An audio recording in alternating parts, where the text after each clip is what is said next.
Magandang araw mga kagabay. Ngayon po yung September 19, 2025, araw po ng Biyernes. Debosyon natin sa kamahal-mahalang puso ng Panginoon.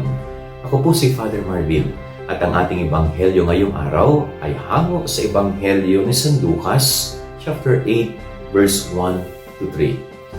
Maririnig po natin sa ebanghelyo na ito ang mga babaeng pinagaling ng ating Panginoon.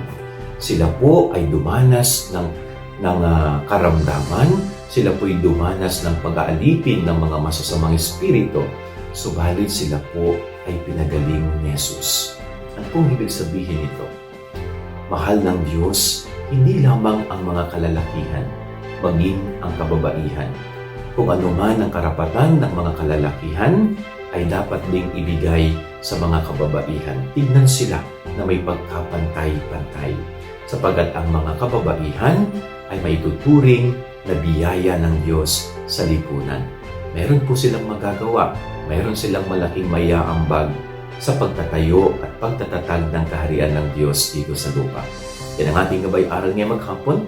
God bless po sa inyong lahat. Pagpalain kayo ng Panginoon.